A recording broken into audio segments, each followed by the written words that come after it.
It's called Why Ladies First Comes Second. I can hold the door for you like my mother taught me. But I was told by other women I've loved that men have done unforgivable things behind their backs. That dark streets have left them wandering over their shoulders, and new men can sometimes feel like old memories. What more, why send you first into a new place? What chivalry lies in condemning you to the unknown before I? Is there not more respect in remaining ahead where you can see me in my innocence until you trust me enough to watch your back? It will be then that I will open any door. When you trust, I will not suggest you enter anywhere unless I know it to be safe.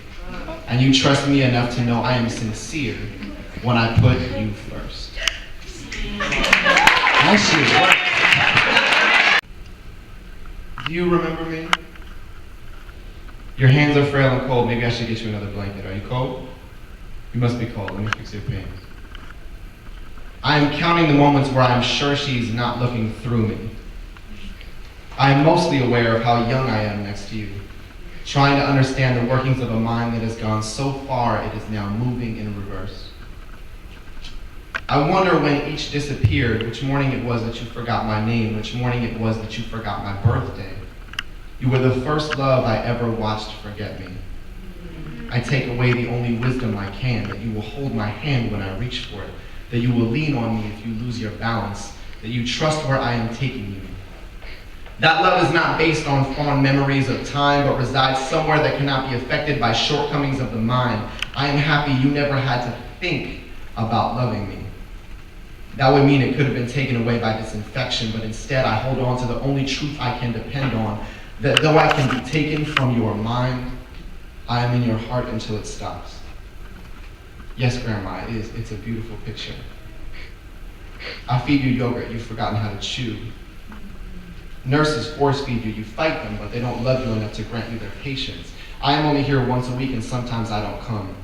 Please don't hate me for my irresponsibility, for forgetting you sometimes too, for being anything like my uncles. I promise I will never leave my mother like he did you. You touch my face every time I see you. I'm never sure how to leave.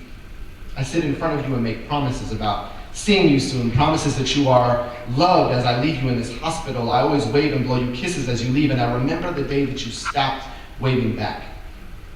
I wonder how often you look up for someone you recognize and find no one. I wonder how often you forgot and did it over again and over again.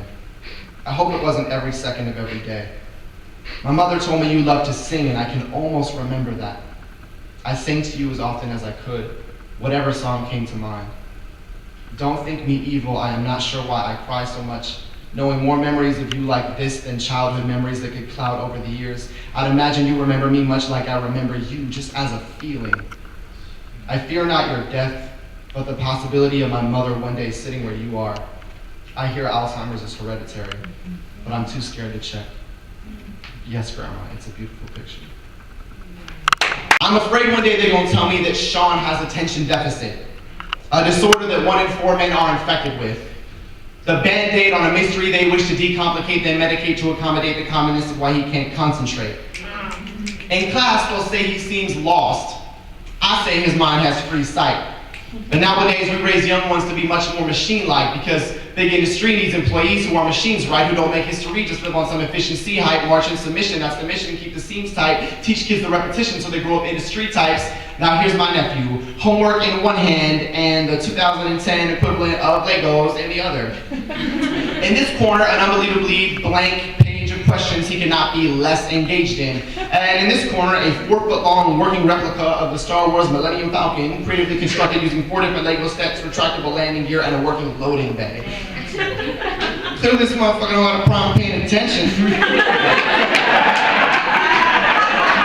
He'd just rather be playing invention.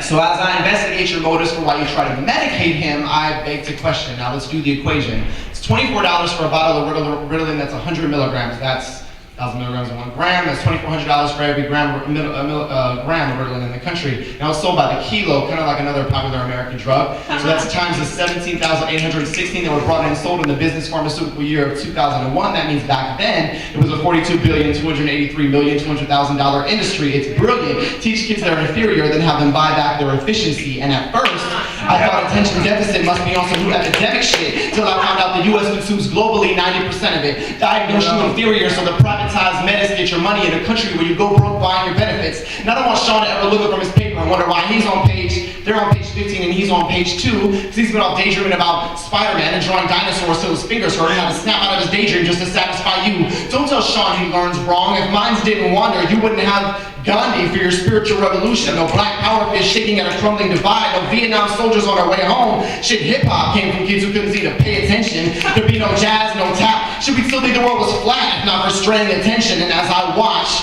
my now 3-year-old's nephew's mind begin to wander as the rest of these kids bark secret code words at a non-responsive tap and hope to bring the water back. Sean, much younger and smaller than the rest, scans the playground, steps outside of the box and walks over and presses a shiny silver dollar-sized button which reignites the water and shoots it into the palms of eager youngsters.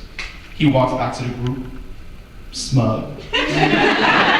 Right then he could have been Rizal, Monet, Marx, Malcolm, Neruda. The one to step outside the box and do something powerful. They are afraid of you, Sean, because you beg to question. Because boys like you grow into men worth a mention. Build a world with your blocks. Draw in any direction. And if they ever tell you that you can't focus, good. Pay them no attention. Thank you.